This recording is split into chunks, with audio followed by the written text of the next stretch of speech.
Hoje é o Dia Internacional do Direito à Verdade em relação às violações graves dos direitos humanos e à dignidade das vítimas. A data presta homenagem ao santo de hoje, Dom Oscar Arnulfo Romero, arcebispo de El Salvador, assassinado em 24 de março de 1980, enquanto realizava uma missa durante os conflitos armados, em razão de sua luta em defesa da democracia, dos direitos humanos e da dignidade das vítimas. Para falar deste importante assunto, nós vamos conversar de forma remota com a educadora popular, Dona Irene Maria dos Santos. Dona Irene, que alegria poder acolhê-la aqui mais uma vez no programa Pai Eterno. Seja bem-vinda. Obrigada, Padre Wellington. Eu é que me sinto muito satisfeita e honrada de poder participar, um pouquinho desse debate, dessa coisa tão complicada, difícil, que é falar de direitos humanos. Ainda mais na data de hoje, que 41 anos sem Dom Oscar Romero. E para muita gente parece que essa pessoa nem existiu. Isso dá uma tristeza profunda para a gente, de lembrar dos nossos mártires que morreram na defesa da democracia e da igualdade de direito para todas as pessoas.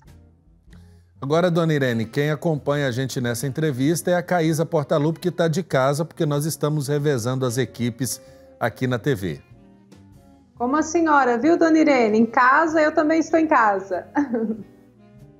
Eu também estou em casa, também te amo.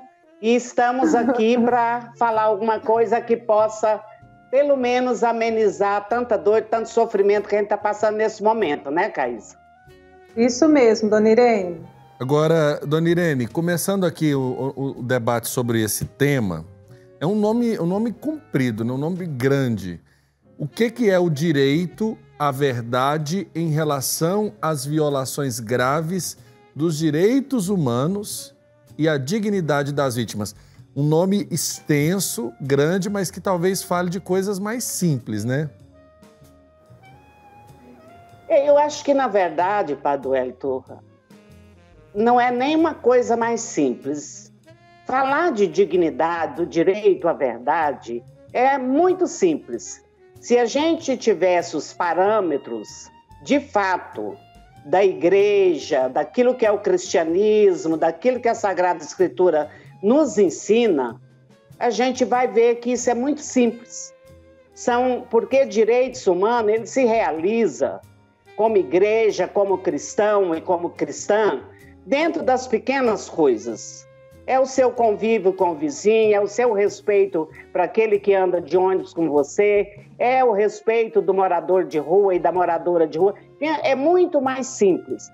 Agora, quando isso vai para a prática, de garantir, de fato, a igualdade, a dignidade humana, aí já começa a complicar, porque a gente foi educado, tem uma cultura de capital que prevalece, infelizmente, especialmente agora a gente está vendo isso muito claramente, como é que isso se traduz no dia a dia. Porque dignidade, garantir dignidade é garantir os direitos que todas as pessoas têm. É simples, não tem nada de complicado. Ô, Dona Irene, a senhora citou respeito, a questão do capital, que influencia muito. Eu gostaria que a senhora falasse um pouquinho sobre a relação, envolvendo isso tudo, a relação da igreja com os direitos humanos. Tem tudo a ver, Dona Irene? Caísa, tem tudo a ver. Para mim, é praticamente a mesma coisa. Porque se a gente pega dentro do ideário de direitos humanos, da concepção que a gente tem de direitos humanos, você vai notar que o maior defensor e o maior promotor de direitos humanos em todos os tempos foi Jesus Cristo. Então a gente não precisava de ter declaração, não precisava ter nada. Se a gente seguisse exatamente aquilo que ele nos ensina. Para mim, o grande exemplo de tudo isso é Jesus. e nas coisas mais simples, que é fácil de qualquer pessoa entender. Quando ele diz, eu vim para que todos tenham vida plena e digna. Quando ele diz isso, ele está dizendo exatamente o que são os direitos humanos. A plenitude e a dignidade. Nada mais que isso. Agora, dona Irene, eu queria que a senhora pudesse fazer um retrospecto, porque a senhora já tem uma caminhada junto à defesa dos direitos humanos de algum tempo, né? Não nasceu ontem digamos assim, o seu apaixonar pela causa. Eu queria que a senhora pudesse, sinteticamente, dizer para nós como é que a senhora conheceu essa bandeira e como a igreja lhe ajudou a reconhecer na defesa dos direitos humanos o exercício também daquilo que é um dos mandamentos de Jesus. Olha, faz um tempinho isso, né? Que eu comecei a caminhada, que eu conheci. Eu te diria o seguinte, que para mim, um dos grandes, eu acho que a gente tem já um princípio, né? Que é um princípio, e aqui eu quero trazer assim um princípio de uma pessoa que não sabia o que era direitos humanos, que não sabia o que era declaração, nada disso. Eu acho que o princípio fundamental que eu tenho foi da minha mãe, né, do tratar das pessoas. Agora, na igreja, o que mais contribuiu para a minha caminhada foi o meu início de trabalho lá nos anos 70, nas comunidades eclesiais de base. Ali, para mim, nasceu a sementinha, foi plantada, né, a semente. Do que era isso? O que era direitos humanos? O que era lutar por igualdade? O que era ver o outro como você vê a si mesmo? Então, as comunidades eclesiais de base, para mim, elas foram fundamentais. E no meu aprendizado, na minha experiência, eu conto isso assim como se eu tivesse feito um mestrado, talvez até um doutorado pela igreja. E em seguida, né, eu fui envolvendo com outras coisas, por exemplo, a Comissão de Justiça e Paz, eu me envolvi. Como toda a vida eu fui muito, assim, diria, crítica, que tem muita coisa que, quando eu via que não era bem aquele negócio que eu estava pensando, né, não era bem assim que eu acreditava, eu também tive sempre coragem de dizer a verdade daquilo que eu pensava. E aqui eu sei que é ruim a gente às vezes citar nome de pessoas, né, porque parece que... Mas eu gostaria de citar aqui. Uma das coisas que me influenciou também muito em dizer aquilo que eu penso é uma pessoa chamada Padre Jesus Flores. Eu sei que muita gente acha ele assim, vou dizer na linguagem popular mesmo, tupetudo, né? E eu acho que por isso eu até me identifico tanto com ele, né? Porque eu acho que nós dois parecemos. Então, essas pessoas foram me ajudando, né? O aprendizado que eu tenho, o meu início, eu diria assim, meu ensino fundamental e secundário foi nas comunidades eclesiais de base. Foi ali que eu conheci Puebla, Medellín, São Domingos, né? Porque toda a vida eu fui muito assim, de ler aquilo que está sendo proposto, até para me saber, né, o que eu entendo, o que eu não entendo, as dificuldades que eu tenho, aonde que eu busco. Também nunca achei assim, eu sei. Não, eu sempre estou aprendendo. E a vida me ensina cada vez mais. Ô, dona Irene, muitas pessoas que estão acompanhando, às vezes pensam assim, mas eu busco os meus direitos como? Falar, ser tupetudo, falar o que eu penso, brigar por tudo que eu acho injustiça, isso já é um passo de buscar os direitos humanos? De lutar pelos direitos? Sim, porque aquilo, quando falou de dar voz a quem não tem voz, é isso. Eu acho que duas questões são fundamentais para você buscar os seus direitos. É você ter voz e você ter conhecimento. Conhecimento que eu digo Não é o conhecimento formal, não é esse. Mas o conhecimento, olha, nós temos a favor de nós o quê? Uma Declaração Universal de Direitos Humanos que tem 72 anos. A boa parte da população, inclusive muitos da igreja, e aí eu vou falar padre, freira, todo mundo, muitos nem sabem quantos artigos tem a declaração. Então, esses são mecanismos que nós temos à disposição da gente. Nós temos tratados importantíssimos, nós temos pactos internacionais, que quando eu escuto aí, às vezes, as pessoas dizendo, né, agora nesse momento de grandes problemas que nós estamos passando, não só na área da saúde, mas do desemprego, da fome. E aí alguém diz, o governo não vai dar isso para a gente. O governo não dá nada para ninguém, não. Esse dinheiro que se está dado é nosso. Então, isso é direito. Agora, eu preciso saber que eu tenho esse direito, né? E isso, eu acho que aqui eu volto de novo, lá no princípio.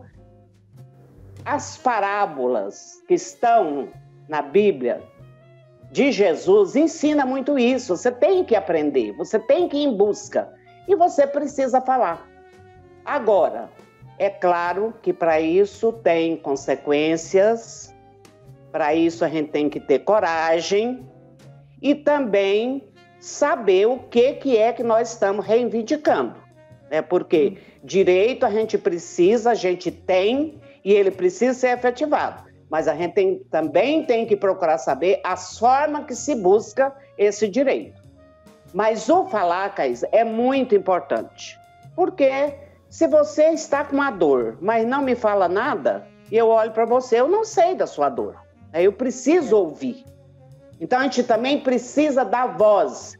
E tanto no setor público, no setor privado, enfim, a própria igreja precisa dar voz a quem não tem voz. Então, isso é preciso ser melhorado. A gente precisa dar voz àqueles que nunca foram ouvidos em momento algum. Agora, dona Irene, nesse dia 24 de março, a gente fala desse Dia Internacional do Direito à Verdade, né? Que faz memória principalmente à dignidade de vítimas de violações de direitos humanos.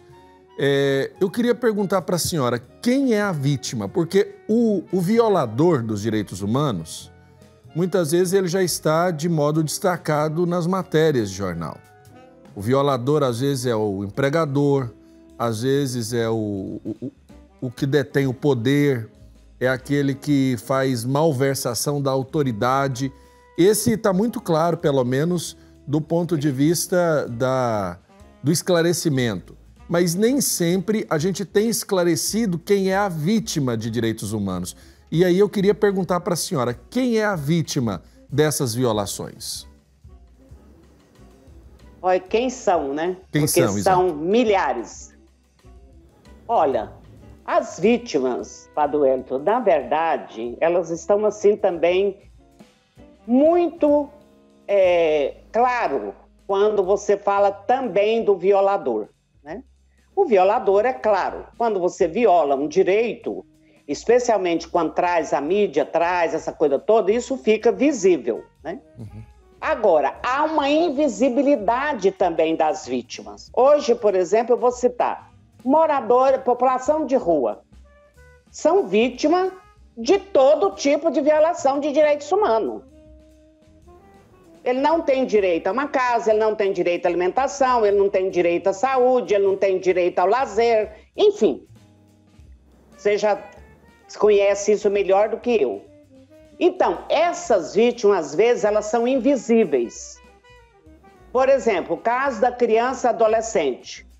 Quantas violações de direitos humanos nós temos contra criança e adolescente que, às vezes, fica invisível por anos? E aí tem uma questão muito complicada, que é dar visibilidade a uma violação de direitos humanos. Ela não é aquilo que eu falava. O direitos humanos, na prática, ele tem a parte que é muito simples, mas ele tem uma parte que é complicada. Porque, por exemplo, você dá visibilidade a isso, você corre risco de vida. E isso é muito, assim, evidente para a gente. A verdade, poucas pessoas querem ouvir, especialmente quando ela não aceita que aquilo é a verdade. Então, isso é muito complicado.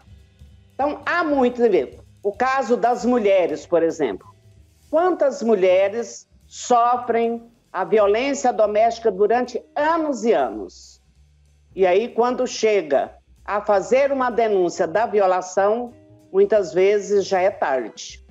Ou, às vezes, esse direito, quando ela vai buscar, por também de fragilidade do nosso sistema, a gente tem muito avanço, mas a gente tem muita fragilidade. Às vezes, quando isso vai ocorrer, ela já perdeu a vida. Então, e a gente não pode esquecer que o bem maior é a vida, né? Se a gente não zela, eu gosto muito de uma colocação da Adélia Prado, né, que ela diz desse cuidar, né, da vida. O cuidar da vida é o quê? É você cuidar de uma gravidez, de você ter a assistência toda essa mãe, é você acompanhar o nascimento da criança, é você acompanhar a primeira infância, a segunda infância, a adolescência, a juventude, a fase adulta, a fase da velhice, como é chamada de terceira idade, ou de melhor idade, que eu não sei quem é que inventou essa, mas tudo bem. E você tem, por obrigação, quem quer, de fato, ser correto com aquilo que Jesus pregou para a gente e com aquilo que a gente propõe em direitos humanos, a vida é um cuidar do nascer ao morrer. Então você tem que acompanhar do nascimento até essa pessoa partir para o, como diz o ditado popular, para o andar de cima, né? Então a gente precisa ter esse cuidado e a gente não cuida. Então todos esses são vítimas. E a verdade, padre, nem sempre é fácil de dizer e nem todo mundo quer ouvir também, né? É mais fácil a gente ser iludido do que, às vezes, escutar uma verdade. Agora, Caísa, ouvindo a dona Irene dizer, e eu já tive a oportunidade de partilhar com ela algumas situações, nós tivemos aqui no Brasil um trabalho que não pode ser esquecido, e eu acho que aqui cabe o destaque da Comissão Nacional da Verdade, por conta de um período que nós vivemos, né, dona Irene, de exceção, que foi o período da ditadura militar. Como é que a senhora avalia, por exemplo, os resultados obtidos pela Comissão Nacional da Verdade e colocados como, digamos assim, como objeto do conhecimento da população de um modo geral? Olha, eu em primeiro lugar, eu parabenizo, né, todas as pessoas envolvidas no trabalho do direito à memória e à verdade. Essa comissão a gente conhece, eu conheço inclusive várias pessoas, já participei inclusive de debates, né, junto com o grupo. Eu avalio que foi um grande trabalho e que infelizmente não deu tudo certo, né? Ou seja, nós não tivemos os resultados como a gente esperava, em função também de um poder político que aí até hoje a gente ainda escuta, e eu não estou falando de gente fora daqui, não. Estou falando de gente que eu conheço, de dizer que não teve ditadura, né? Então, ou as pessoas esqueceu a história, ou a memória apagou, alguma coisa aconteceu. Porque quem diz isso, que não houve ditadura, nós temos aí, inclusive, nós temos aqui em Goiás uma pessoa que é memória viva disso, que é o Pinheiro Salles. Então ali está e sabe o que é passar por isso. E temos vários outros, né? Mas eu vejo assim, foi um grande trabalho. Infelizmente, a democracia é uma construção. Nós ainda não temos exatamente aquilo que deveria ter. Mas eu parabenizo, né, todas as pessoas envolvidas no grupo da Direito à Memória e à Verdade, no grupo Tortura Nunca Mais, porque a gente sabe dos horrores que aconteceram nos porões deste país nosso, que só não enxerga quem não quer. Ô, dona Irene, por falar em horrores, estamos passando por um tempo de horrores, que é a pandemia, que todo mundo está por aqui já, como diz a senhora, já está por aqui. Nesse tempo de pandemia, e falando em direitos humanos, até que ponto que o coronavírus e as medidas aí para combater o coronavírus têm afetado os direitos humanos? Jesus. A pandemia, eu acho que ela tem algumas questões que a gente precisa levantar na questão dos direitos humanos. Durante a pandemia, a gente percebe os dois lados, né? A gente percebe aquele lado solidário, aquele lado que as pessoas sempre foram assim e vai continuar assim. Mas, do outro lado, você também percebe que, para nós que trabalhamos com direitos humanos, é um momento crucial, porque isso veio trazer, de fato, as atitudes da população. Então, eu percebo agora, né, eu faço uma gravação para a Rádio Difusora Pai Eterno, e sempre que eu vou fazer, eu fico pensando, eu vou falar o que de direitos humanos se está tudo, desculpa, viu, gente, uma merda. E aí eu fico pensando, as pessoas passando fome, as pessoas, eu entendo perfeitamente que as pessoas precisam sobreviver. As pessoas brigando para abrir o comércio. Então, quer dizer, a vida na concepção de direitos humanos, ela está em segundo plano. Porque quando eu penso, primeiro, no emprego, não posso perder o emprego, mas eu posso perder a vida, então isso é muito sério. São coisas que passam, talvez, despercebidas, mas são questões muito sérias. E vejo assim, nós poderíamos estar numa situação bem diferente, tanto da pandemia como menor violação de direitos humanos, se a gente não tivesse uma sociedade que uma parcela dela, não é toda, tem que ficar bem esclarecido, não é toda a sociedade, mas é uma parcela da sociedade negacionista, nega a ciência, que a gente tem, nós temos, o vírus, o Covid-19, é tão desconhecido para todos nós. Os próprios cientistas têm dificuldade, nós estamos vendo as variantes que estão surgindo aí, as dificuldades que tem de se fazer uma avaliação. Então, acho que se a gente tivesse sido mais pela área do conhecimento, da ciência, da medicina, a gente não estaria no quadro que nós estamos hoje. Então, eu, sinceramente, vejo que uma política pública de combate ao Covid-19 deixa muito a desejar. Foi pouca coisa que foi feita. Foram feitas? Foi. E a gente tem que colocar isso porque isso não é número. São pessoas que estão morrendo, né? São vidas, são pessoas que estão próximas de nós, são famílias que estão sofrendo. E a perda da vida, para mim que não sei quem pode até não significar nada, mas em direitos humanos isso não é concebível. Vida é vida, não interessa quem quer que ela seja. Ela pode ser, por isso que muita gente pergunta, defende bandido? Defendemos sim. Defendemos, por quê? Porque nós não estamos defendendo ali um bandido, nós estamos defendendo a vida daquela pessoa. Antes dele ser bandido, ele é um ser humano. Então, na pandemia, Caísa, a nossa política de nação, de governo, deixa muito a desejar. E eu digo para você e para todos que estão nos ouvindo, muitas vidas poderiam ter sido poupadas se não fosse o descaso que houve em relação à pandemia.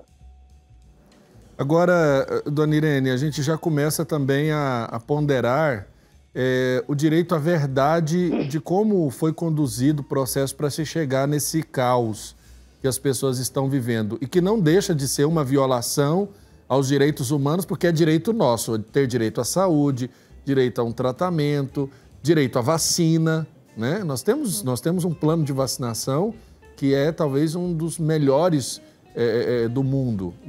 Estou dizendo no plano de vacinação no sentido de vacinas que o ser humano, né, que o brasileiro recebe ao longo da vida. Mas diante desse momento que a gente está vivendo, quais são as questões que vocês têm discutido, e aí eu digo através dos meios possíveis, né? A senhora ainda tem tido encontros, as pessoas estão discutindo a proteção aos direitos humanos, o direito à verdade, as violações. Quais são os temas que estão cadentes no momento atual? Olha, padre, a gente continua, né? Inclusive agora tem um projeto a nível nacional, que é um projeto, o nome é muito comprido, eu não lembro todo, mas na verdade é um projeto sobre defensores e defensoras de direitos humanos. Porque, além de tudo, que tem das violações cotidianas, a gente precisa cuidar da vida dos nossos defensores e defensoras de direitos humanos, porque são mal vistas, né? Então, quando você faz uma denúncia de uma violação de direitos humanos, isso causa impacto em algumas pessoas. Uma outra questão, a gente tem combatido muito também nas nossas discussões, é a questão das chamadas fake news, ou das mentiras, né? Porque até os termos é utilizado para o povo não entender, né? O que é fake news. Aí, então, por quê? O que acontece? Muitas informações chegaram ao nosso povo na parcela mais simples, trazendo uma série de informações equivocadas e mentirosas. Isso também ajudou a complicar, porque aí você escuta quem?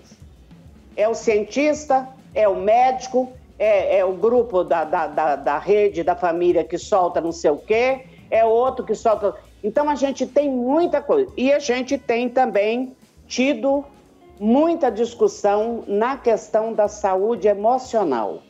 As pessoas estão muito fragilizadas. Então a gente também tem esse cuidado, né, de estar sempre em contato com os... Por exemplo, nós temos a nível nacional, em todos os estados, nossas entidades, então a gente tem grupo para a gente estar conversando um pouco, olha, como é que tá? Porque tem gente que perdeu o chão, né? Você não pode trabalhar. Aquilo que você ganhava, você não ganha mais. E aí, vai fazer o quê? Vai ficar dentro de casa. Mas eu sou uma defensora ou um militante, eu não gosto dessa palavra militante, mas tudo bem, de direitos humanos. E aí, vou fazer o quê? Então, as pessoas começaram também. Nós estamos com muito problema entre os defensores e defensoras de gente com o sistema emocional todo abalado. Porque há momento que a gente não tem muita, eu diria assim, expectativas, né? Então, a gente precisa criar. Então, a gente está fazendo toda essa discussão, estamos fazendo a discussão na área da violação ao meio ambiente, e está muito complicado a questão ambiental. Isso, né, a gente brincava no negócio da Amazônia, mas da Amazônia, do Cerrado, né? A gente está vendo aqui, todos os dias, muitas denúncias de nascente que o pessoal está construindo em cima. Então, mais uma vez, aqui está o lucro, né? Precisa vir primeiro. Depois nós pensamos na vida, né? Se a gente for olhar ali para o lado do município de Goiás, já tem várias denúncias ali no Rio Uru, né? Isso eu estou falando de coisa daqui, porque são coisas muito próximas da gente, né? Envenenamento das águas por garimpeiros, né? a questão dos indígenas, que estão sendo contaminados não só pela água, mas pela alimentação, que é o peixe. Então, isso tudo, Wellington, tem sido palco de debate entre nós. Como fazer isso? Como é que a gente vai, nesse momento que você não pode encontrar, né? Então, a gente está fazendo isso via remoto, mas estamos sempre discutindo. A gente está tendo reunião praticamente 3, 4 vezes na semana, com grupos diversos e também com um grupo nacional. E esse direito à verdade, né, quando você fala que é uma violação de direitos humanos, é porque a comunicação é um direito humano. E todas as pessoas precisam ser informadas e informadas com verdade. Não é informado conforme o meu gosto, minha ideologia política, não é isso. Eu preciso de passar uma informação coerente e justa. Isso também é direitos humanos. Por isso que eu acho que, como a TV Pai Eterno, é um canal de comunicação e que precisa muito desse tipo de comunicação, porque nós precisamos falar a verdade. A verdade precisa ser dita. E não vai haver direitos humanos se não tiver verdade. Com mentira, nós só vamos construir mais problema, mais tristeza, mais desolação, e a gente não precisa mais, que a gente já tem de sobra. Até porque se for conduzido na mentira, não é, dona Irene? Todo mundo vai continuar perdido do jeito que está, porque a população, a gente fica meio perdido, como diz a senhora, em quem acreditar, o que fazer agora, como buscar meus direitos, que tudo que eu estou fazendo não está tendo efeito, enfim, as pessoas ficam meio perdidas, então é preciso mesmo essa verdade. Caísa, porque a questão, além das mentiras, isso faz uma confusão mental, né? Porque eu diria assim, coloco, né, com toda a humildade, mas nós somos privilegiados, porque você tem um acesso ao conhecimento, você sabe pegar um texto, fazer o discernimento do que é aquilo. Agora, a maior parte da nossa população, elas não têm, então ficam perdidas. Vai fazer o quê, né? Cada medida que aparece, um dia diz eu vejo aí muita, nas próprias reportagens, dizer, mas eu vou fazer o quê? O governo local manda fazer uma coisa, o estadual manda fazer o outro, o federal manda fazer o outro, aí tem outras, os empresários dizem outra coisa. Nós vamos fazer o quê, né? E isso vai trazendo um mundo de desesperança, né? Porque as pessoas vão ficando no discreto, nada dá certo, é igual você falou. Se tudo que eu tento não dá certo, eu vou fazer o quê? Então, a verdade e a justiça, ela tem que estar em primeiro lugar, né? E aí a gente precisa, lá em Gálatas, né, no capítulo 3, isso está muito claro, a questão de direitos humanos, da verdade. Não tem judeu, não tem grego, não tem homem, não tem mulher, mas todos somos filhos de Deus. Portanto, todos e todas temos os mesmos direitos. E a gente tem uma obrigação ética, moral e cristã de dizer a verdade. As pessoas precisam saber da verdade. E nós temos uma população numerosa dos despossuídos de tudo, da verdade, dos bens materiais, dos bens de conhecimento. E isso é papel nosso, né? Fazer com que essas pessoas... Como é que vai falar de igualdade, de fraternidade, de solidariedade, sendo que cada um está num parâmetro? Não tem jeito. É verdade. Dona Irene, eu quero agradecer a oportunidade da gente conversar nesse dia 24 de março, Dia Internacional do Direito à Verdade, principalmente em relação às vítimas. Sempre é uma aula, né, a gente poder falar sobre temas assim e esclarecer de tal forma que também o papel da pessoa que defende os direitos humanos vai sendo identificado, vai sendo quase que dentro de uma simbiose o papel da nossa atuação como cristãos e cristãs. Desde já, muito obrigado à senhora. A gente vai voltar em outros momentos a conversar. Não só sabe que aqui a casa é sua, né? Todo Isso mundo mandando mesmo. abraço para Dona Irene. Irmão Diego, Padre Rafael, Marcos Túlios. E todo mundo ficou com ciúme. Eu também fiquei com ciúme, porque a senhora falou que só amava a Caísa, né? Eu amo a senhora também, viu, Dona Irene? Não, mas aí o que eu fiz? Eu dei um retorno. Ela falou que me ama. Eu também falei que amo. Com você, não precisa de eu falar que você sabe disso. Eu sei. Né? E se eu for falar do amor que eu tenho por tanta gente aí, nós vamos ficar um dia só falando dos amores. É engraçado, eu né? agradeço, Padre Luelo. Olha, muito obrigado, eu que viu? agradeço. Sinto muito honrada. Obrigada pela a oportunidade. E vamos ser defensor, não só defensor, mas vamos ser promotor de direitos humanos, na igualdade, na justiça, na verdade, para que a gente tenha dias melhores. Uma boa tarde para você e para a Caísa. Amo vocês dois. Boa tarde. Amém. Um abraço, Dona Irene. Gente, é muito bom sempre falar com a Dona Irene, porque, de fato, ela fala de um jeito muito fácil, acessível, nos ajuda a esclarecer temas que, às vezes, até então eram estranhos ao nosso debate, ao nosso cotidiano. É preciso voltar a isso. É preciso também a gente trazer esse fermento na massa para que você comece a pensar um pouco mais sobre como anda a sua atuação diante da defesa e da promoção de direitos humanos, a exemplo de Jesus Cristo, né?